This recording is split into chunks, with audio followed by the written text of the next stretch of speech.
Stock market kicked off this holiday shortened week with another narrow, choppy, low volume session, with risk trades starting off on a soft side and closing on a soft side. Basically, the riskier the stock, the redder the stock. Bitcoin is now trading at 15,850. Ethereum is down to 1111. Oh boy, yeah, we'll talk about those two maybe a little bit towards the end, but they took a pretty big hit. But they are holding a support level, which is fascinating to me. But it doesn't mean that we are at the end of a potential fall for Bitcoin. But it is holding a pattern, which I'll point out to you guys in a moment. But I want to talk about the market first and then crypto, since that's pretty much what we are typically focused on, right, ladies and gentlemen? Okay, now the markets with their moves today. Down goes crypto. Yeah, it did fall, but there is a pattern. There is a pattern, and it's interesting. Okay, the markets today, they were unable to break below important range levels. Basically, mega cap stocks helped to hold the market in place like glue. Didn't go up, didn't go down, because you had a handful of mega caps that did nothing, handful that went down, and a handful that went up. So it all equaled out to basically going nowhere all day. But I do find it fascinating that there are some patterns starting to emerge, like on the SPX and on the SPY. You could call it a symmetrical triangle. You might even be able to call it a pennant type of chart pattern here. But that 4,000 level, it will still be difficult in the 400 level on the SPY. Even if we get a breakout, those will be sticky. That'll be a sticky area for both the S&P 500 tracking indices there. So we have to watch that. Now, the weekly expected move for the SPX, the upper end is 40.37. The lower end is 38.93. Now, if this is a symmetrical triangle, this could break either way, right? And looking at these candles here and how the market has been reacting, it just looks like it wants to move sideways. And maybe that's all this week is. Maybe all this week is sideways movement. Not as wild as last week, maybe, but who knows? It's a shortened holiday week. The markets are closed on Thursday, and the markets close early at 1 p.m. Eastern on Friday. So who's left in the office to trade? Not a lot, right? All the higher ups, they'll be gone Thursday. They'll be gone on Friday. Well, the market's closed on Thursday, so that doesn't matter. But they may even be gone on Wednesday or this entire week. So it's going to be a wacky week. And we can already see that volume has steadily dropped off over the past, let's call it 3, maybe 4 sessions. Volume has just completely dropped out, going from an average of 2.6 billion on the SPX to volume of just slightly over 2 billion today. So 600 million or 670 million trades didn't happen compared to the average. So we have that. Now, it was also the second straight day where the value stocks, they outperformed growth stocks. And that's just because growth stocks are typically more risky. And the riskier the stock, the redder the stock today. So we've got that. Now, that value to growth ratio, you can track it on TradingView. Just go to IWD, and then you want to divide by IWF, and this is going to give you your value to growth ratio. Now, it closed up 0.83% today. That's showing that value has taken over control. And actually, going back to about 5 sessions ago, beginning of last week, value started to take over and rise faster than growth stocks, while growth stocks 2 weeks ago were in complete first place and control of the market. So we had that switch, and it was a big radical switch because value was rising and rising, growth was going nowhere compared to it, and then it hit its apex and it went around that turn, and then growth took over big time, right? So now we see that switch about 5 sessions ago, and it's kind of hugging that 20-day moving average of the ratio. So just something to watch. Now, mega cap stocks and semiconductor names, they were among today's biggest laggers. If we look at the semiconductor index, SMH, which is the Van Eric Semiconductor ETF, we do weekly expected moves for this particular ETF. This is not the updated weekly expected move. I don't typically update those except for the main products like the SPX, SPY-Qs, IWM, on Monday. The rest are updated on Wednesday, so that way our investors can get a little advantage there and a head start. Now, you can see we marked off last week this resistance zone for semiconductors right around the 227 to 230 mark, and also highlighted it here, and it stopped right there. And that also lined up with their 200-day moving average, which came down like that. So a bit of a headwind there because of that 200-day moving average. That will be a problem. It is connected with its 5-day EMA even today, so that's good. That circuit is flowing freely.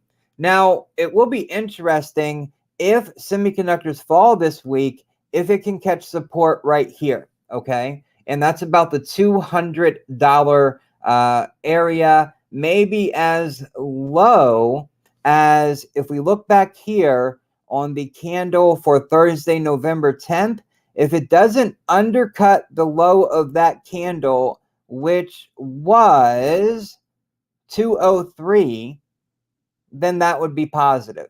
We could potentially see a bounce from there. Okay, so 203, if we don't break 203, then that's positive. If it sinks below 203, that is definitely a negative. So keep that on your mind there. Write that number down, 203 for ticker SMH.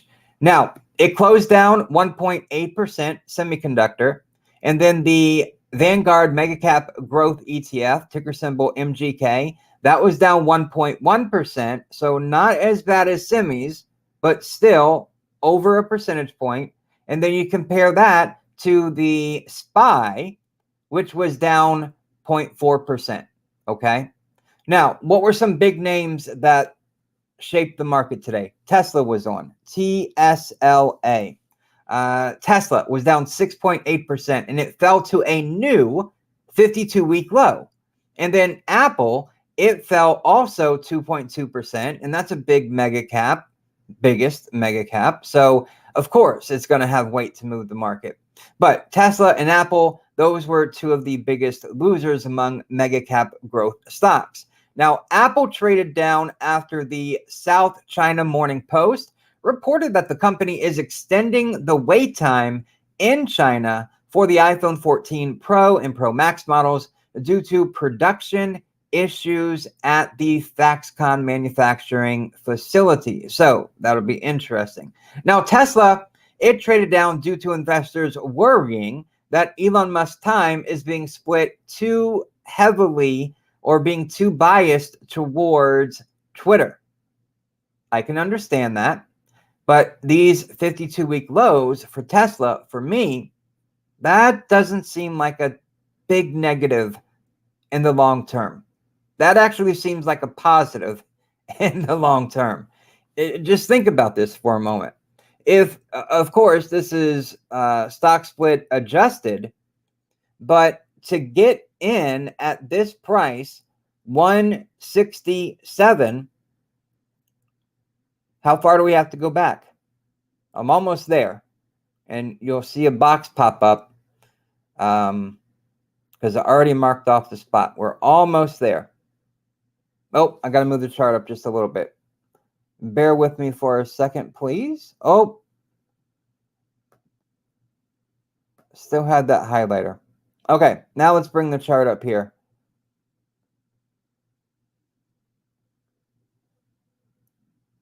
Okay, now you should start to see On the right side of the screen, there is a green highlighted area. That's where it fell to, the 167, where it closed today. And then on the left side of your screen, there is a blue box down here, okay?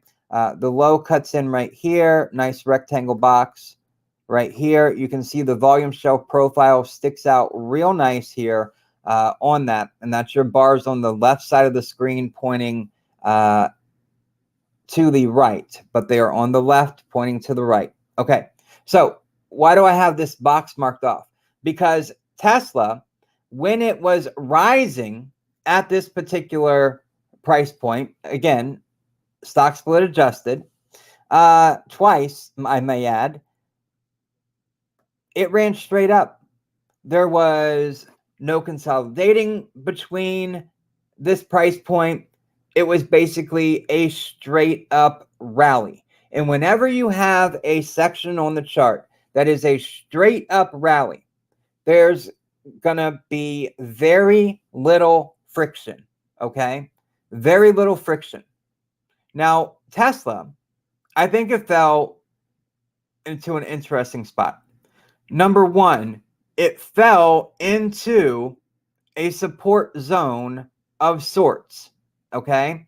Because if we do the Fibonacci level from the peak down to our lows here, back on, I guess, right around the $200 a share mark, we have a little support zone here, okay? Just a small one. It's not very strong. It's considered a weak support zone, all right?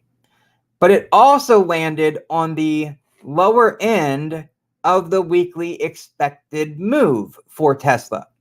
And this is an interesting place to watch. Tesla could bounce from here, or it could keep falling. And if it were to fall, since there is hardly any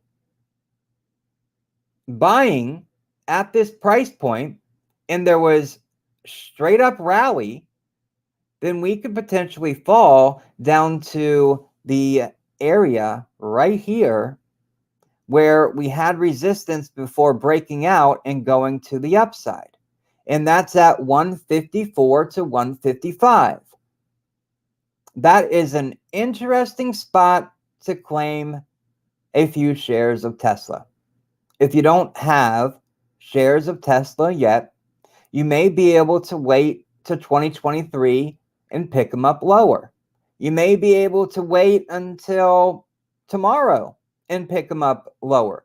It's always possible. But since we don't have crystal balls and we can't time the market, then, you know, who's to say that it bounces from here and we lose out, or it falls from here and it goes to a more solid support area, all right? So the top of that support area is 154 to 155. Now, the lower end of the weekly expected move, I did update this one for right now, so you don't have to wait till Wednesday. The lower end of the weekly expected move is at 168, and it closed pennies below that. The upper end of the weekly expected move is at 191. Could it get there? Sure. There's resistance just at that 191 area, so if we do catch a bounce for Tesla, then we likely will find resistance there. Do we catch a bounce? Probably not. As long as there's Twitter drama going on, then investors are going to feel, or I should say, as long as there's drama at Twitter that involves Elon Musk, or until Elon Musk appoints a CEO for Twitter so he can balance his time a little more evenly, then I think there's an interesting case to make for Tesla to continue to fall until one of those two things are met. Now, good point. Good point. Tesla is getting oversold. It has just been falling and falling and falling. I completely get that. And if we look at the RSI down here, it is sitting at a 29, 29.9. 30 and below is oversold.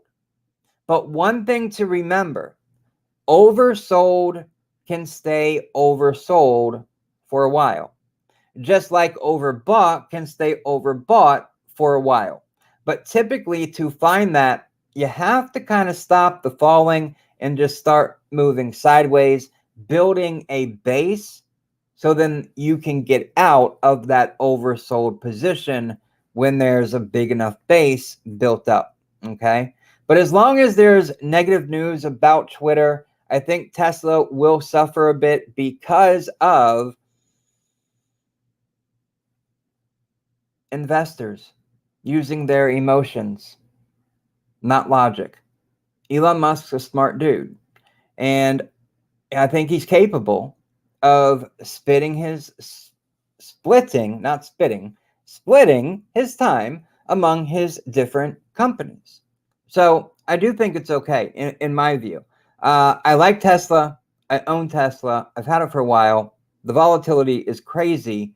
But really, if you bought it within the last 2 years, that volatility can eat you up and really get those emotions going that need to be tamped down and put to the side until you're done with your trading or investing.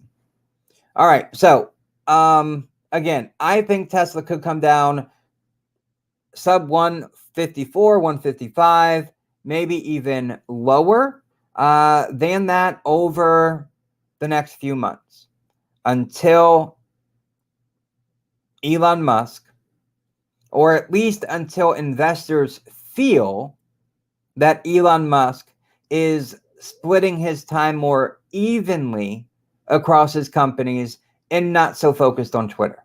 Okay.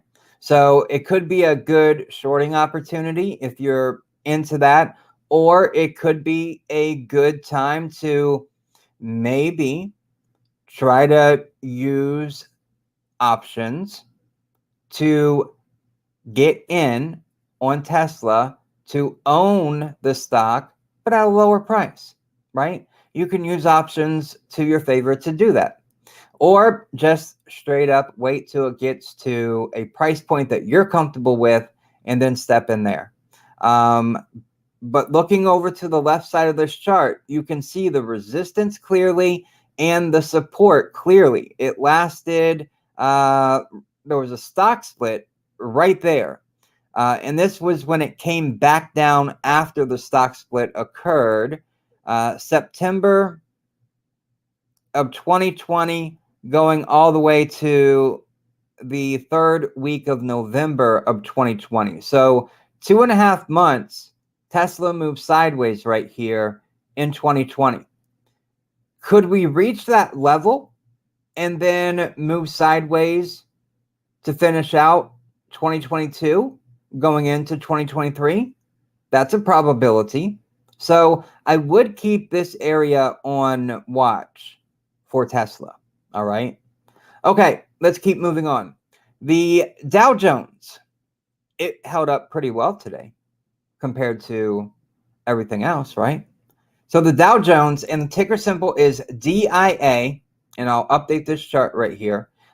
It suffered a more modest loss, less than 0.1% than the other peers, or like the SPY or the Qs, the IWM, etc. All right, let me open this up and fix this chart here. And one big reason why the Dow held up so well is because Disney, right? Disney was in the news last night, and it's pretty interesting the route that Disney is taking here. Pretty interesting. All right, let me open this chart up here real quick, and then we'll talk about Disney for just a second, just so you're caught up and you know what's happening. Okay, almost got it where I want it. Raise it up just a little bit. Okay. All right, so Disney rallied today on the news that Bob Chapek, I think is how you pronounce his last name. I may be wrong, but he's stepping down as CEO, and I don't think he's stepping down because he decided, hey, you know what, my time is now, I'm going to step down immediately. No, I think he was voted out or forced out as CEO, and the former CEO, Bob Iger, is coming back from retirement. Remember? Oh my gosh! How long? It was 2020, or it was either the beginning of 2020 or the end of 2019, where Bob Iger, he had announced that he was going to step down as Disney CEO. He picked his successor, and then he became chairman of the board. Well, over the past 2 years, Disney has suffered. And sure, you could blame that on COVID, movie theaters closing. Sure, that could be part of the reason. But Disney definitely has been struggling as a company. Bob Iger last year retired, so he was no longer on the board. But now Bob Iger is coming back as CEO, and he's going to be running things for the next 2 years. And he's already shaking things up. He's reorganizing the entertainment segment of Disney already. He hasn't even been on the job, well, I guess about 24 hours now, and he's already reshaping or shaking up the tree of Disney. So it's going to be very interesting, and I personally think it's a good thing for Disney to do this. Now, in today's market, why was the market down? Why was the market down today and not green? Well, there were growth concerns that were tied to China again. China keeps flip-flopping on its zero COVID policy, but it was a focal point for investors today, which, since China was back in the news about its zero COVID policy and potential lockdowns coming in China again, got a handful of Disney shares. Awesome. Yeah, Disney was up today. I own Disney. I have owned Disney. I hold Disney. I like it as a investment. I think it will do great. I mean, it's been a good stock for a while. So just as long as the formula over there doesn't get too flipped over, but I think if it goes back to the way Bob Iger had things prior to COVID, then I think there's a lot of room for growth, okay, for Disney. But moving on from Disney, oil. With China back in the news with having potential lockdowns, they're suggesting lockdowns. You think they're really suggesting lockdowns, or are they locking people down? But that made crude oil very interesting today. Let me open that up. U.S. oil. Get my cursor back over here. U.S. oil. And we'll go through the weekly expected moves for the major indices as well. But oil, it started moving heavily. I mean, heavily to the downside in the early trade, dropping down to a new multi-month low, nearly testing the key $75 a barrel level support in response to headlines that said the Saudis were going to hike production by about 500 barrels per day in a completely surprise move. Remember, before the midterm elections, Joe Biden our president asked the Saudis, OPEC Plus, to increase production. And they said, no, we're going to decrease production by 2 million barrels per day.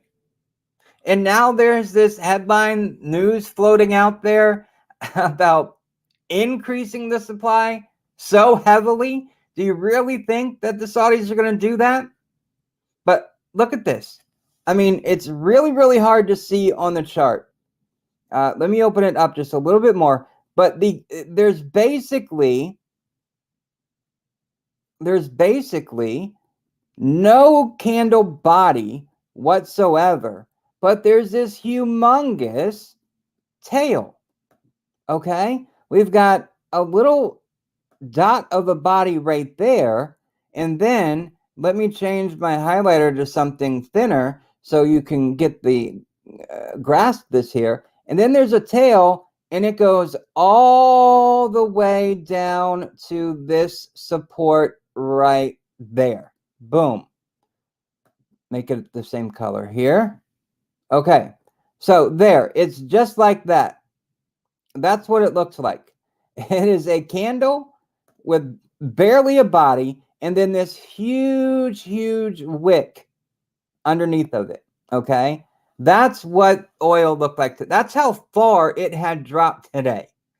But oil rebounded because later in the day it was found out, right, that the story was a red herring, and oil shot back up to close above $79 a barrel. It's at $80 a barrel right now. It left this long tail at the bottom of today's candle. That rebound did some things in the market, and it's why we closed in the red today. But real quick, look at this. Let me change the highlighter back here. All right, if we look at oil and we go back 3 sessions ago, and we're going to draw this line, okay? This is our trend line. We've got 3 candles coming down. We catch a candle with a huge wick. Now, if we look at the chart patterns, do we see that? No, not in the chart patterns. But if we go to candle patterns, what does that look like? Right here. It looks like a hammer candle. Okay. Now, I would think that even though this is a bullish possible hammer candle pattern here, it was related to a special news event. So the pattern may not play out to be bullish. Okay. I just want to caution that. Even though it looks to be and it looks to match up, let's go back to that candle pattern over here on the left side. Even though it looks like it matches up here with a hammer candle where you've got the 3 candles, 3 red candles coming down, and then you have a candle with a small body but a large wick, and that's typically bullish.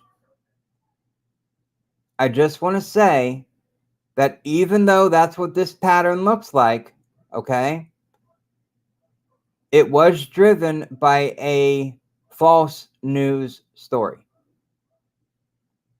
So thinking that OPEC or the Saudis are going to flood the market with oil, causing oil to drop, and then turn around towards the end of the day and say, oops, sorry, nope, that's not true. And then the market bounces right back up. So it may not be bullish. Maybe today oil would have continued dropping like it has over the past 3 sessions. I don't know. But this was a very specific reason for why it acted like it did today. Great question. Great question. And I wish the answer was yes. Can reporters be fined or something for fake news? It happens so much. Unfortunately, as long as it's labeled news and not opinion, there's nothing we can do. Nada. Nothing. because who knows? Maybe the person writing the story said a person familiar with the matter is where they got their source. They got their information, right? And the reporter's not going to give up their source. Well, their source could have been plucked out of thin air, anonymous. We've seen it too many times. We've seen fake news too many times. And it's very unfortunate. I do believe that over the past several years, fake stuff being reported, I mean, I think it's hurt. I think it's hurt the overall person in some way, shape, or form. Making a bad trade because of bad information. But when it's labeled news, it's hard to say that this information was reported inaccurately on purpose. Okay? If it's labeled opinion, possible. You might have a chance there if it was labeled opinion, but something like this isn't typically labeled opinion. And these reporters and the companies they work for, they're very smart, and they know what they can get away with. And in the U.S., with our First Amendment, protection of the press, it's nearly impossible. Nearly impossible. Okay. But I wish that there was something that could be done, because, you know, somebody lost on that trade today. Somebody got upside down on this trade today, and they may not recover. Or maybe they will. Maybe oil continues its downtrend, but I don't think it's going to go too much further. That 75 is pretty solid right now. Okay. Now, with oil and how it moved today, how the price action moved, that affected rates and it affected the dollar, pushing both of them higher, as it should, given the inflationary impacts of oil. Okay? The 10-year closed above 3.82% for the first time since November 14th, and 3.8% is a key level for the 10-year yield. The dollar, DXY, which is down slightly in the after hours, it pulled off its falling wedge pattern today. It broke right out of it. Okay? Broke right out of it. Now, the falling wedge pattern, let me make sure my highlighter is on. So we're going down like this, right? And then we're sloping down there, kind of like a hockey stick. You know, you kind of see that hockey stick on there. Now, if we go to the chart pattern, right? So the falling wedge is right here, okay? So you fell and you're down sloping a bit, and you set your stop loss right at the bottom end of that wedge, and you enter on the breakout, and then you ride up, and then you take your profit on a falling wedge. Okay, so the dollar played that out nice today. However, I would just add that, like oil, the dollar was moved today subject to the price of oil. So the yields in the dollar could have artificially been moved today, and maybe they would have gone the other way if it wasn't for oil. Okay. So keep that in mind. These things are just, they're all connected in a way. Now, the weekly expected move for the dollar, 105.3 is the lower end. 108.6 is the upper end, and there is a sticky line here at the upper end of the weekly expected move, and then right underneath the lower end of the weekly expected move at 105.3, the 200-day moving average is moving up like this. Okay, So either way, if it breaks up, it's going to find some sticky resistance there. If it breaks back down, it's going to find some sticky support with the 200-day. So keep that in mind on the dollar. Now, I have a few stocks, and then we'll run through the weekly expected moves for the indices. But I have a few stocks that I want you to keep your eye on this week because they could move. All right, here's the first two. ADM is the ticker symbol. Archer Daniels Midland, okay? They're flagging. Let's pull this stock chart up. They are flagging. They broke out. They have more room to run, okay? So we had the uptrend for a while, September 30th, and really since October 14th, really been moving higher, okay? Got to this point, started to flag. We hit the 20-day moving average, and this is what is fascinating here.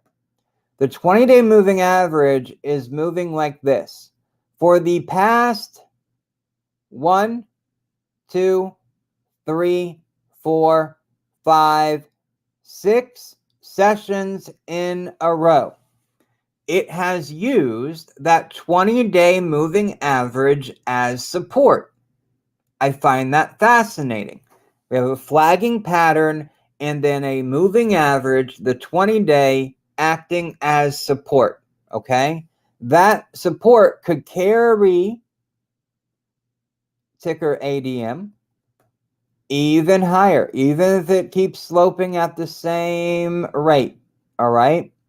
Now, the place that I would be careful of would be, and let me just bring this down so you can see it too.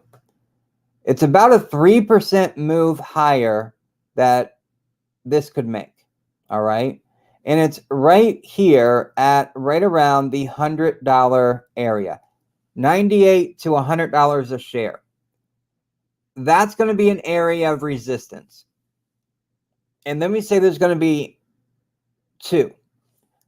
First, you would have to break above the November 4th candle, which is right here, all right? And the high for that candle is 98.28. That could be the first little sticky resistance area. And then if you break above that, then you're going back a little further in time to catch another high, the summer rally high, which is a little bit higher, going up close to that $100 mark. So $98 to $100, that would be my zone to either take a third, 2/3, or close out my position altogether. Or take 2/3 out and let 1/3 ride to see if it can maybe break above that and go a little higher. Your choice, how you want to manage your risk, okay? So this one is interesting, all right? It is flagging. It has broken out. And let me get the highlighters off the screen so you can see that a little better. There you go, okay? So we've got a little bit of a spinning top here for today's candle. And if we look, it's a green candle because they were up 1% today. So if we go to candlestick, bullish side, we are looking, let me clean that up, right here, a bullish spinning top. That would be today's candle right there, a bullish spinning top. It was green. It has a body with a nearly equal top or bottom, okay? All right. So that's one to keep an eye on. Again, it's got about another 3% left in it that I think. Another one that's flagging right now is Alphabet, GOOGL. You guys are familiar with this one. It's a it's one to keep an eye on the trade constantly. How would you short the housing market? That's a really good question right there. You can go after home builders, housing builders, home builders. You can go after them. There is an ETF, XHB, to go after the home builders. Because if homes aren't being sold, then home builders, they're going to slow down their rate of building, therefore slowing down their revenues, and potentially raising their costs in doing so.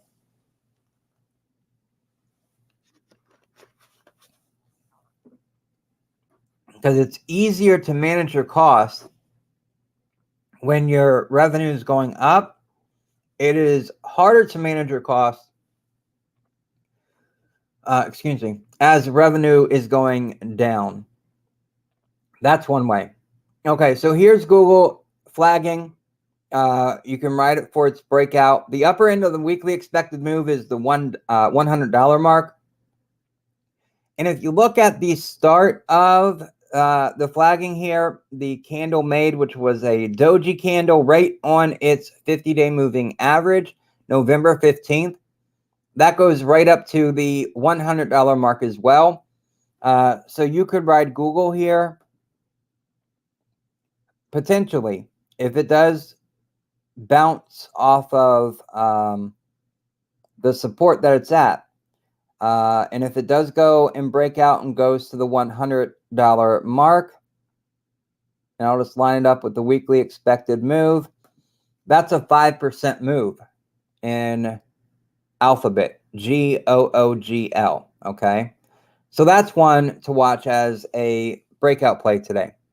I'm just going to finish these couple other stocks, and then I'll go look at the housing market index for you, and we can talk about that.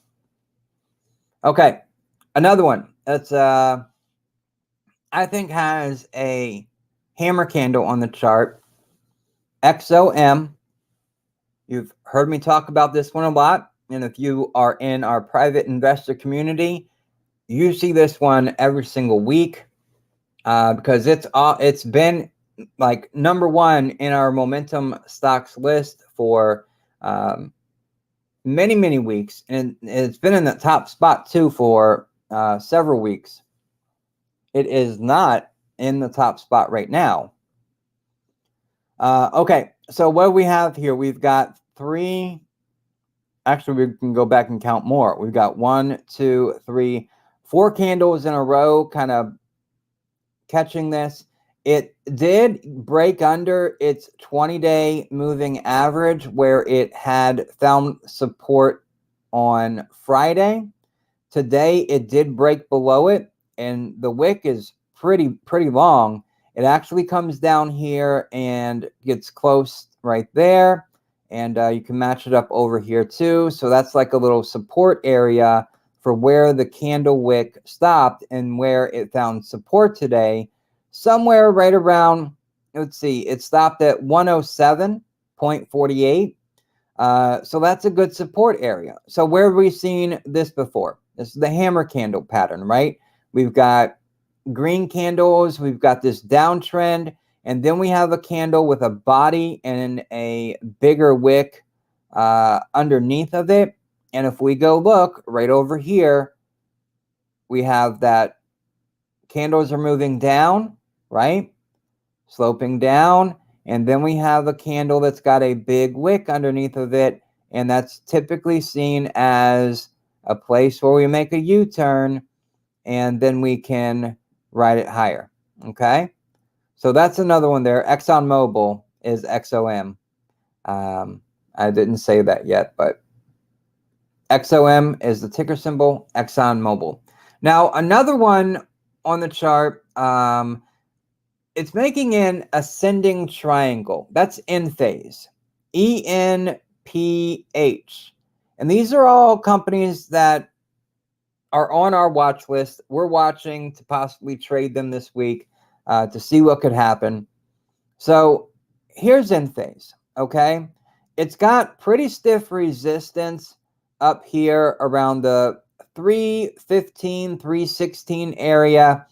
There are a few candles where the wick has broken that, but it comes right back down and settles under it.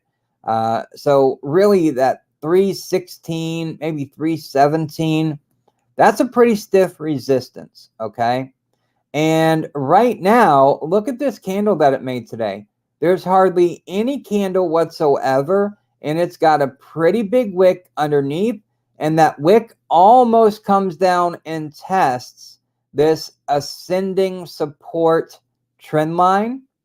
And that's why I call this a ascending triangle, because you have the red line up here, the resistance, it's flat, and then you have an ascending trend line that's coming up at an angle. So this is where it gets its name from, ascending triangle. Take those two markers off there. And we can go over here to the chart patterns, and you can see the ascending triangle right here. Oops, I'm moving the picture. Got too far out. Right here, ascending triangle.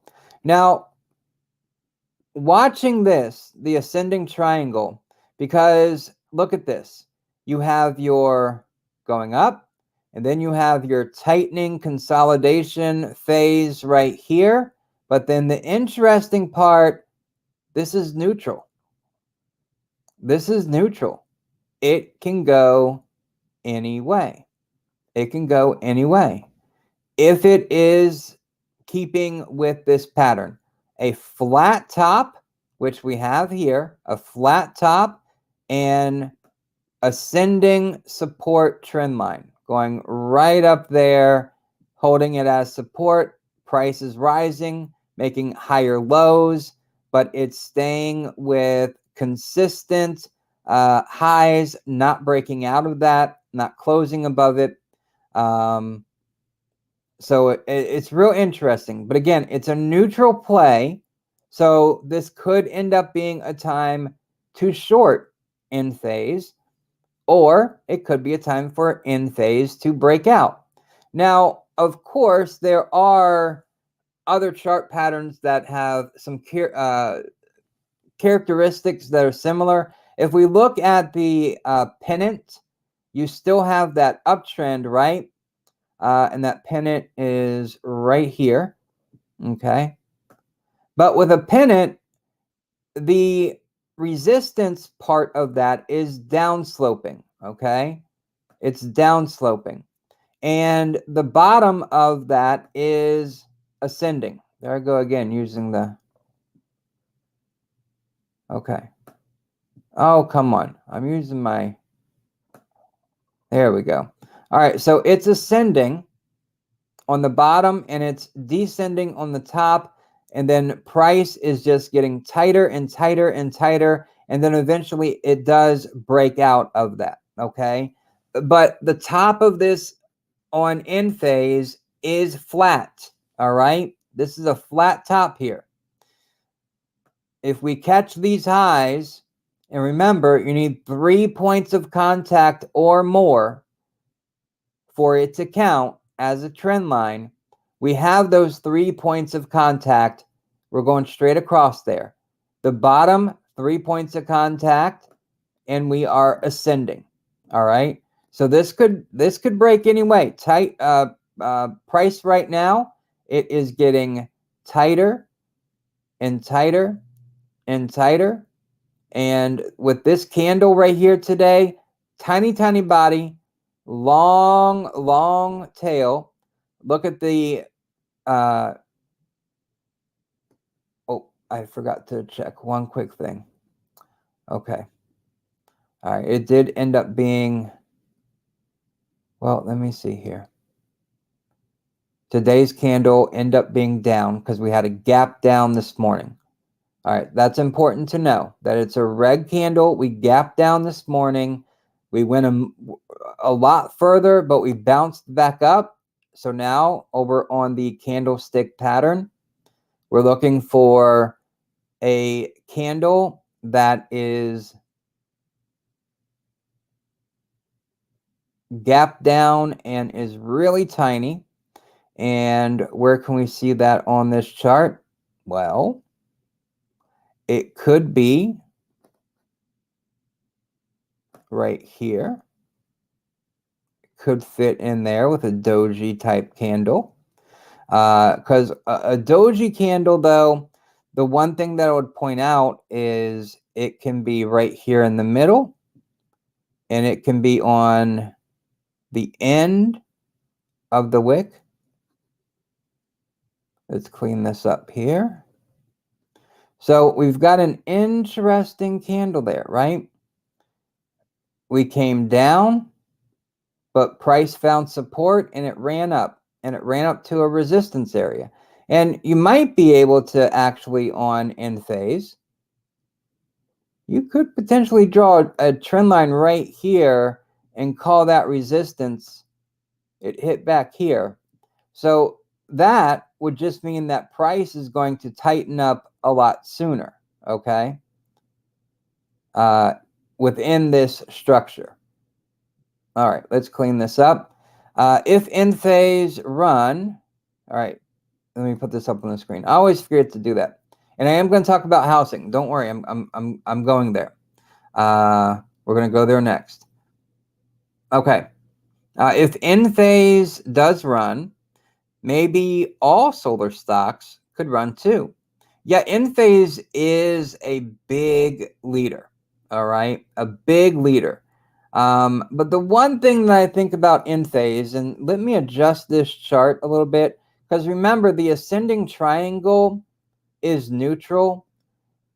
If you look at end phase and where it's come from, I mean, this has been a very successful stock here to own.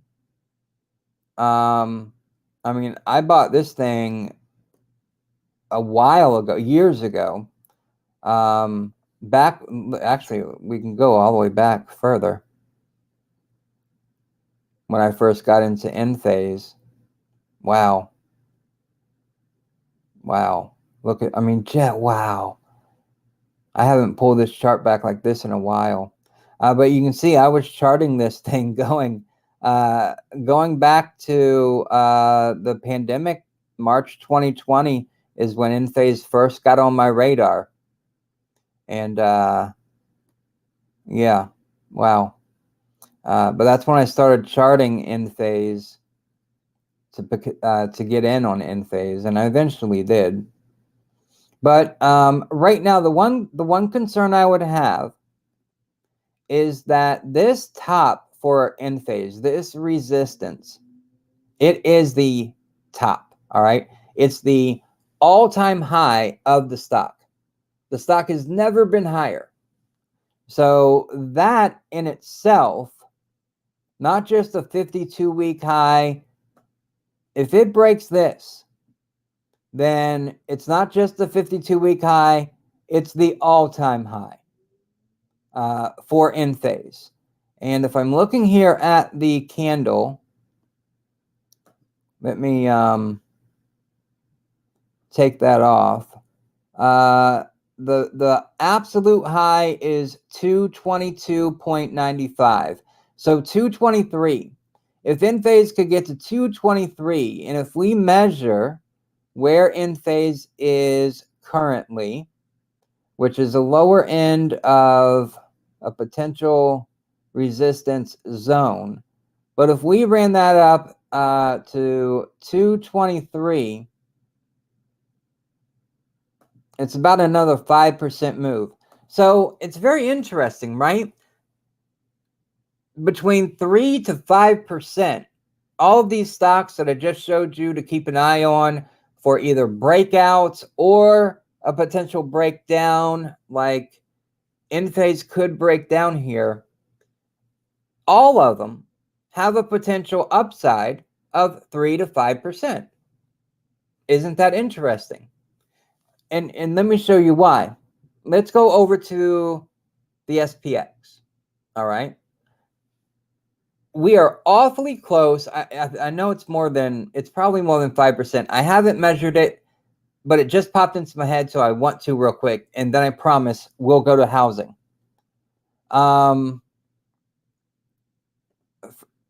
First, let me open this up a little bit so I can get an accurate measurement. But I want to measure from where we are right now to the absolute resistance, that downsloping trend line that has caught the highs of the major rallies in 2022. Let's bring this up a little bit. All right, so that major trend line is right here. It caught the summer high, and it's running right here. And just below it, the 200-day moving average is running almost parallel with it right now. When we were at the summer mid-August high, the 200-day moving average, it met up with it perfectly. And instead of moving sideways, if we started to break out and go up, and we go up to this trend line, then that's going to force that 200-day moving average to start moving up again, and they could converge there. But if I just want to measure where we close today and where that trend line is, how much of a move would that be? Oh, it's actually less than I thought. It's about a 3.8% move. So it's very interesting. Those stocks that I showed you to keep an eye on for possible breakouts or possible breakdown, in the case of in phase, because it's a neutral pattern, it could go either way. They're all 3 to 5% moves. And a 3.8, let's just call it a 4% move from where we are right now to that resistance that has caught every rally and put it down in all of 2022. That's interesting, because if the whole market starts to shift and these mega caps start to shift and they go up and we catch that bid and we ride 3 to 5%, well, the SPX at 4% is right there, kind of in the middle of that, and it would make sense, and it would put it where it needs to be. So I find that very interesting. It kind of supports the theory that if we do break out and we go up, that when we hit that trend line, we're going to be rejected hard, and then we're going to fall. Okay?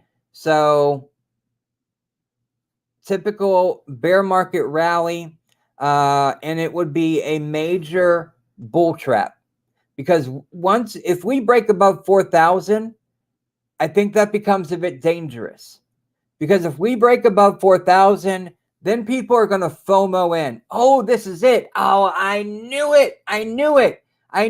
4,000. I knew it. We break above it, we're going to the moon. And people FOMO in, and then it's a big bull trap. Then you're going to have investors losing out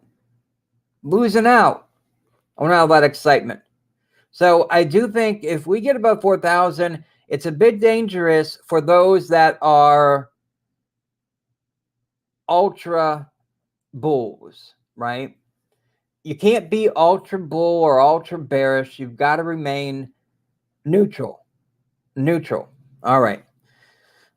Okay. XHB is the ticker for the home builder. I thought I had the cursor over here. I guess I didn't. XHB. XHB is also an ETF that we do the weekly expected moves for. So these are not the updated ones. Don't update them until Wednesday. But if you are looking to short the housing market, you can go here, right? And you can short this. Now, the summer rally, middle of August, that took this up to about 68, all right? We are at or very close to a resistance line with the 200-day moving average swooping down on Friday, the wick tagged it, got rejected, came down, created a spinning top type candle. And then today we just get another spinning top type candle, really small, kind of neutral in that sense. But if I adjust this chart just a little bit here, you can see that it's already, taken a hit. With 2022 being so severe for the housing market, with inflation being high, can't find labor, can't finish products, houses on time. It's already taken a big hit here in 2022. It had this like triple, or frankly a double topping pattern, or maybe you call it a triple head and shoulders, however you want to define it. But it peaked December, and then that last peak was also in December, and then it just sold off. It really didn't catch a break until the summer rally, because the narrative of peak inflation kicked in. But then we realized that inflation is being sticky, and we're in a bit of a very choppy rally right now. This is an area that you could short for the housing market. Now, if you go to XLRE, which is the real estate, the spider real estate, here we go. I mean, look at this. I mean, it's taken a hit too, but it seems to be following with the SPX or the SPY in a way. It didn't have, its April top is a little bit higher than where the S&P 500 ended up. But I mean, look at how far it's dropped. So a lot of these have taken big hits already. But these are two index products that you could short for the housing market. I mean, the housing market has just been getting bad news after bad news after bad news over a long period of time here in 2022. And it just seems to be getting worse and worse and worse. So once we get this rally out of, the market system, then it would be good, I think, to build a short position into here and find that next leg down. And this is, again, we do weekly expected moves for this one as well, the real estate sector. And, well, you could kind of say that this was, let me open this up a little bit. Let me pull it up here.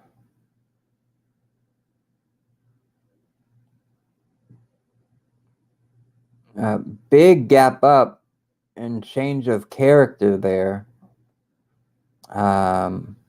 Big hole left there. But now let me throw these.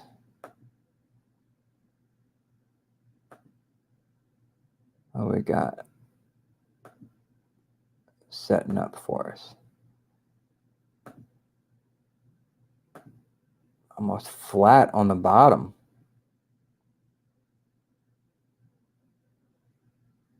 Nearly flat on the bottom, and downsloping on the top there after a big gap up. So if we go over here and look at our chart patterns, we've got a flat bottom. It kind of fits in with the descending triangle, but the thing about a descending triangle is typically it is already coming down, and then price starts to tighten at a support level. But this is the opposite. We gapped up, so maybe we are more creating a wedge. What is the real shape here? It's almost flat. Maybe it's going up, It's definitely not sloping down like the resistance, but again, you need 3 or more points of contact to really get it and confirm that trend line. We only have 2 on the resistance and 2 on the support. So another one, if this were to come down and tag this support area, that would confirm the support line there, make it blue for support. Or if it were just to, you know, since it was green today, go down and then go back up the following day to retag it on Wednesday, that could be a possibility, but who knows. Okay, so those are the 2 areas that I would look at for, you know, index products. XLRE is the ticker for the real estate sector, and then you've got XHB for the home builder ETF. Those are 2. Or you can dig into, if you want to go the home builder route, you can dig into the individual stocks that are in there and find setups that way. Let's see here. I want to, what do I want to do? Let's see. Oh, what did I want to do? I wanted to show you something right quick. I've shown it before, the business cycle and the market cycle and where we're at right now. Let me pull it up here real quick. It's right here, and we can talk about it. I just need to get it to load. Okay, good. All right, let me open this up.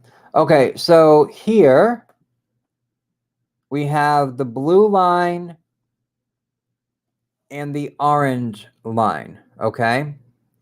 So right now we are kind of like right here, all right? We are in the midst. We had, you know, 2 quarters. We had a paper recession early in the recession. Q1, Q2 of 23. I think then we could be in a larger, a real more dynamic recession. We're in a bear market, okay? There's no doubt about that. So what plays good right now? Well, typically utilities play good, all right? We've got utilities, we've got financials, and we've got real estate. They typically play good at the tail end, all right? And then once we are in, I would draw the line right. Oh, come on. I would draw the line right about here, and we are in a full recession. The market then bottoms. Q1, Q2 of 2023, I think this is where we are. What performs good at that stage of the game? We've got technology, discretionary, communication services. Those typically play good. And I think this right here is going to be Q1 and Q2. Okay. Oh, my drawing is horrible. All right, Q2. So Q1, Q2 of 23. Okay.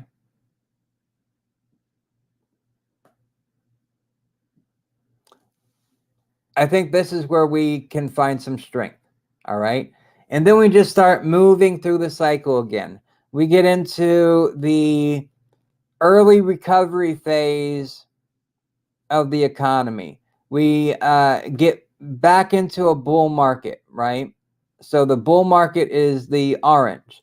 So once we, if go to the right side of the screen with me, and we're going down, we're in a bear market, right? And then we cross over, the market bottoms right here, okay?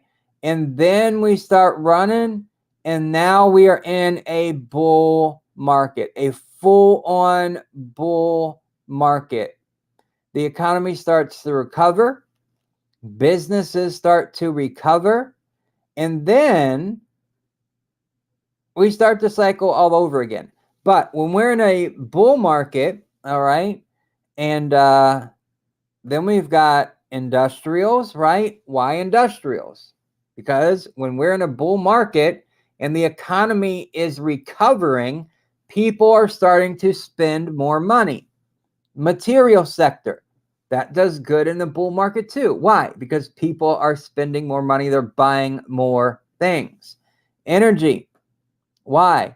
Because people are out and about. They're traveling again. They're going places. They have money to spend. They can go on these trips and drive around or take their car to a track day and race that thing all day.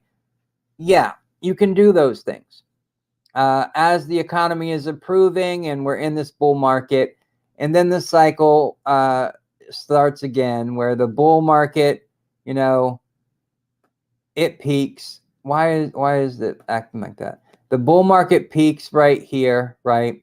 And then it starts heading down, yuck, yuck, yuck.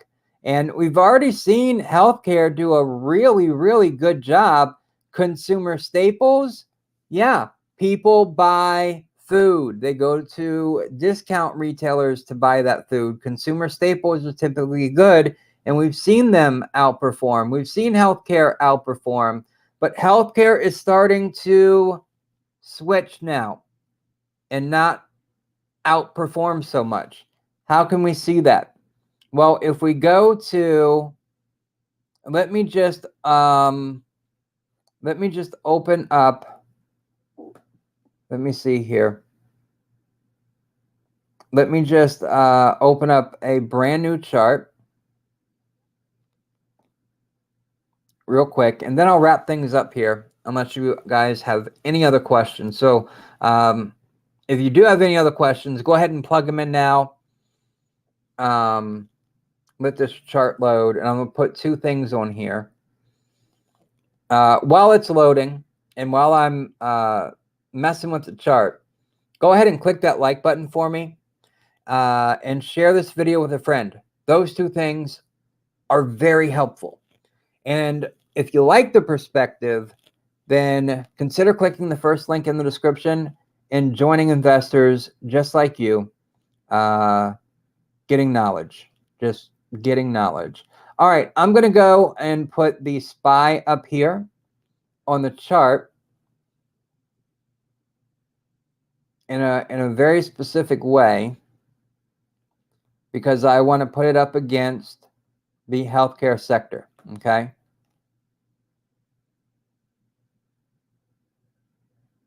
All right, come on now. All right, so I'm going to do SPY, and I'm going to divide it by XLV, which is the healthcare sector, okay? And I see your comment there. We will look at WETG. All right, this is going to show you how the SPY has been performing compared to healthcare, okay? All right, so I just want to keep, I just want 2022 on here. There we go. Okay, 2022. We have SPY divided by healthcare. And it looks kind of similar to the normal 2022 chart for the SPY, except in the beginning, it was a much sharper downtrend here. All right. When it's moving down, that means, and I can go ahead and put this trend line here. As this is moving down, this is, oh, come on, work with me here. As this is moving down, as it's moving down, this shows that healthcare is outperforming the S&P 500 or the SPY, all right? And then we get our summer rally. I might as well just use my highlighter. And then we get our summer rally. This is where the SPY outperformed healthcare. And then, since then, healthcare outperformed the SPY until just recently, where the SPY for 2 days outperformed healthcare, and now going back down again, healthcare is outperforming the SPY. Okay. So on TradingView, you can do these things so you can get a good comparison for what's doing better, what's doing worse. Okay. So today, we're sitting at a 2.93 percentage points right there. All right. And it was down 0.41%. That means healthcare outperformed the SPY today. All right. So when this turns around and stops slowing down, which, you know, I mean, it kind of has, we are making, as long as things don't change, you could say we're making a higher low, but we still need to get way up here to about 3.24 to really turn it around to make a higher high. Then you know that we're really turning it around. Okay, let's close that out. Yep, don't want to save it. Okay, back over here. Let's see here. WETG.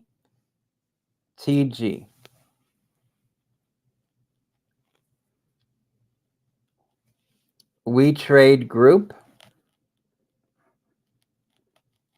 Whoa. Oh, wow. All right, let me open this chart up to get a bigger view here. You got in today at, and let's put this up here on the screen here. You are welcome. I bought some today at $1.09 and will average down if need to and plan on holding it for a couple weeks, maybe a month. Well, this thing had a big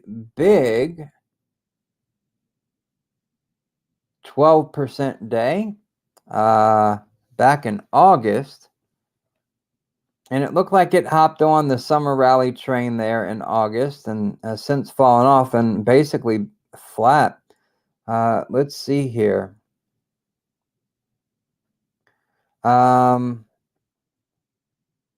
With their quarterly earnings, their profit margin has dropped off significantly. And if this is a trading platform, We Trade Group engages in development of online membership-based e-commerce platform. Oh, not trading at all.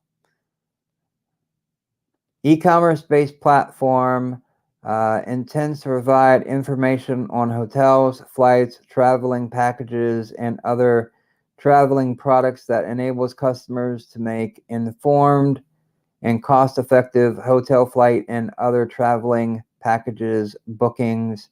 The company was founded March 2019, headquarters in Beijing, China. Oh, it's a Chinese stock. Well, I'll be honest right up front. I do not trade Chinese stocks. For me, there just seems to be a lot of risk. So I don't. In 2020, I did trade Neo a few times, which is an EV maker. Looking here on the chart, we only have so much data going back to July of 2020. It popped up, slowly sold off, and then it had this big monster climb and sell off, and now it's flat again. But it does have quite a bit of trading volume now, going back, let's just say, to August of this year. So from August to now, today, there's been way more trading volume than the whole life of this stock. All right, so we closed today at 112. The 5-day EMA is, let's see, at 115. Let's see if it connected with it today. Yep, it did. It got to a high of 131 today. So it did reconnect with that. Let me open this chart up here. Just give me a quick moment to get it opened up. I want to see these candles here.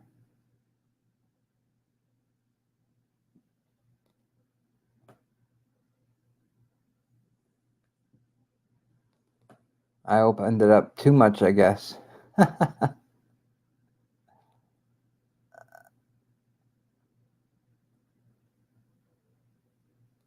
I opened it up way too much. All right, now let's get this thing up here. There we go. Here's the candles.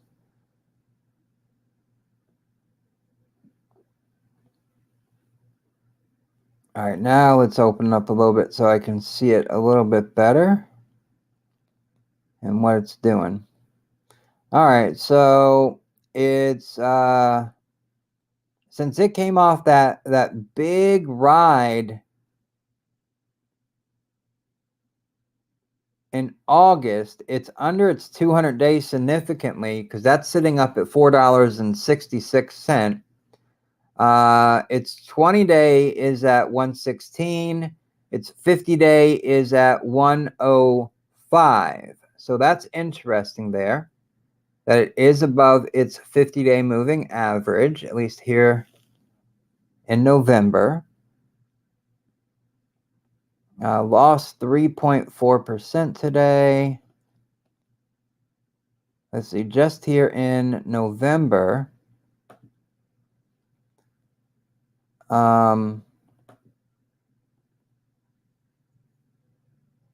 just connecting those two candles and maybe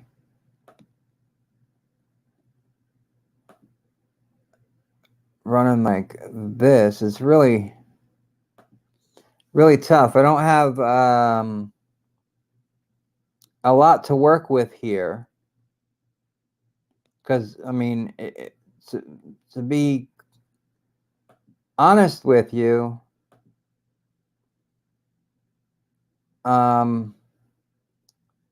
using a daily time frame, if you're trading this, it is probably not the right way to go. Trying going to a shorter time frame. Let's try 1 hour.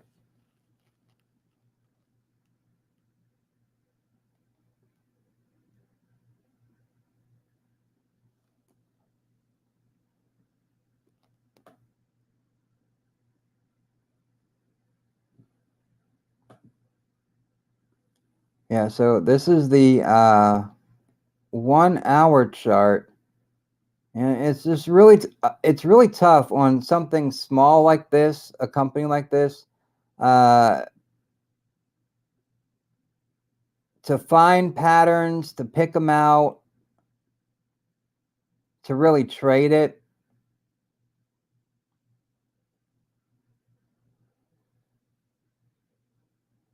It's got a lot of bumps and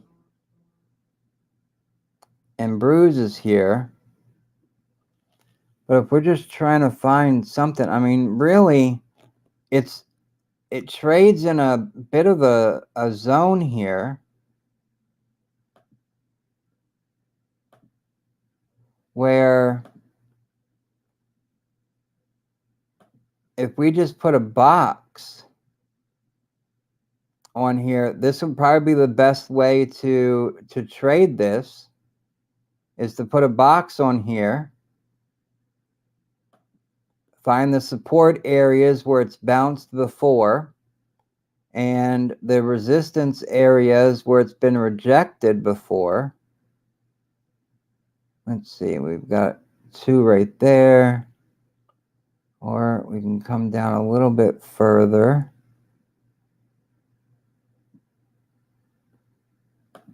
So with this box right here, I guess you could say there's been support around 108, and then it might be possible to swing it up to 120, $1.20. That's a possibility here.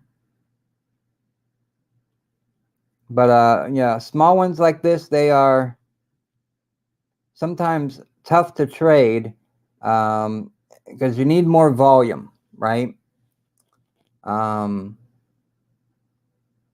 These smaller caps, lower volumes, you need the liquidity in it, right? The more liquidity, the easier it is to trade. And the more you'll be able to find the charting patterns and so forth in order to be a little more successful with trading it. I mean, this thing just, it's not my cup of tea. I'll just leave it like that. So I'm not very familiar with it, number one. Number two, it doesn't fit my trading criteria. However, that doesn't say that, you know, it doesn't fit yours. It could, and that's fine. We all trade with our own strategies and techniques, and that's good. So you're welcome for looking at it. I'm glad I could look at it for you. Sorry I wasn't much help with it, though. Or at least I didn't feel like I was much help with it. Okay. Any other questions, or we can wrap this up? If you do have a question, plug it in now. I'll look at any stock you want. We can talk about it, look for the patterns, figure out what's going on. Otherwise, I'll wrap it up. And if you have a question, plug it in now. If you could, while I'm waiting, giving you a few minutes. Oh, yo, thank you very much. I greatly appreciate that. Harmonic pattern indicators. Yeah, that's cool. There are hundreds and hundreds of different indicators and styles and strategies. Find what works for you and keep on going. There is no economic, good question there. There was no economic data today of significance, and there's no significant data out tomorrow either. However, there is one piece of data this week that is very important, and I can not for the life of me remember what day. It's got to be Wednesday, because the market's closed on Thursday. And I mean, I can look it up real quick. I'm not. I can look it up.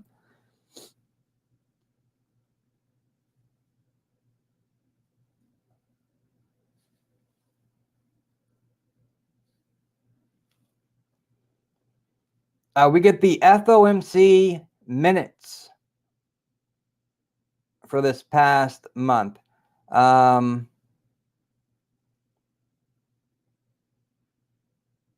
well, sugar.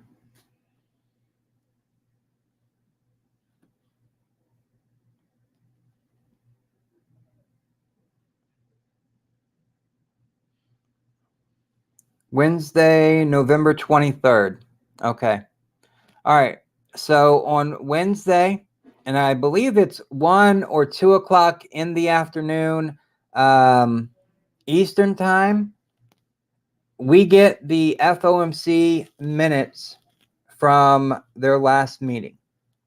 Now, this on Wednesday could shake the markets. All right. It's either going to say, hey, markets, we are going to be more hawkish than you could have imagined. We're going to raise rates so high, because remember, I believe it was Fed President Bullard who said that the Fed funds rate could go as high as 5 to 7%. And he ran the Taylor model to try to, he ran the Taylor model to get to that outcome, showing that to get inflation to that target 2% zone, they may have to go as high as 7%. And if that is in the minutes that they talked about how high they're going to have to raise rates, boy, the market is going to be shocked, not expecting it, and that'll shake the foundation. And these support zones that we've been looking at and talking about for the past week and a half or two, as this market's basically just moved sideways, hasn't really moved that much, been consolidating. Wednesday afternoon will be a pretty volatile time in the market. Tomorrow, again, a whole lot of nothing.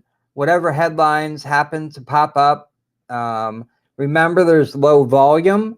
Low volume can cause volatility because it doesn't take much then to move the candles around and have price action just go cuckoo. Because it doesn't take much for the market to flip over. It doesn't take much for the market to shoot up in those scenarios. So low volume this week, all except for Wednesday afternoon. And then think about it for a moment. Who's really in the office Wednesday afternoon to look at the Fed minutes, right? The junior associate is in the office running things to look at the Fed minutes. No, those in charge that make the decisions at these big trading firms, these big hedge funds, they're going to be out and about, out of the office, getting ready for Thanksgiving the next day, you know? So anything could happen when those come out. And there could also be a delay on a reaction of the Fed minutes. Since Thursday is Thanksgiving and the market is closed, and the market is only open till 1 p.m. Eastern on Friday, then those that make the actual decisions about trading and analyzing the Fed minutes may be out of the office until Monday. So we may not get a proper reaction of the FOMC minutes until Monday. So keep that in the back of your mind too for how the market reacts Wednesday afternoon. Yeah, the market is in a bear market rally right now, and unfortunately, we could be setting up for a bear market. I'm sorry, a bull trap. Because remember those stocks that I showed you, and 3 to 5% upside that they have before they hit resistance. If they are enough to move the market 3 to 4%, then we're at the target resistance area for the SPX and for the SPY. And that will be it. And then it's time to short the market, because then it'll be heading back down. All right, well, I will wrap it up here. Thank you guys for joining me. I greatly appreciate each and every one of you for being here with me. I'll be back tomorrow after the market has closed to talk about what happened, why it happened, and what to expect moving forward, and to talk about this stock or that stock and answer your questions. So this live stream is for you. So join me every day the market's open. In the evening, we typically start between 7:15, 7:45, and we get rolling. So I do appreciate your time. I love your questions, and we'll wrap it up here. Tomorrow, again, there's no major economic data. The market could act just like it did today. If we get some headline here or headline there about something, about some commodity as important as oil, like today, then, you know, that could move things. Otherwise, we could be setting up for a bull trap over the next several sessions, maybe going into next week. Just look at 2018. 2018, we rallied to the beginning of November. I'm sorry, the beginning of December. And in 2018, the Santa Claus rally didn't come, and we fell. And there's a lot of similarities to our setup now to the setup in 2018. So if you got a chart, you want some time, go look at December of 2018 and see how the market reacted. We had inflation. Fed was raising rates. None as aggressive. Inflation wasn't as high. Rates weren't as high as they are today. So look at that. I'm studying it right now to see what parallels there are. And, you know, is the Santa Claus rally going to occur this year? Or are things just too messed up in the world for that to occur? And I know on our seasonality chart that we look at all the time, it shows that typically on an average midterm election year, we flag out in November and we rally in December. But that's not something that we could do this year. All right. Well, thank you guys so very much. I greatly appreciate you. And I'll see you in the next video. Take care.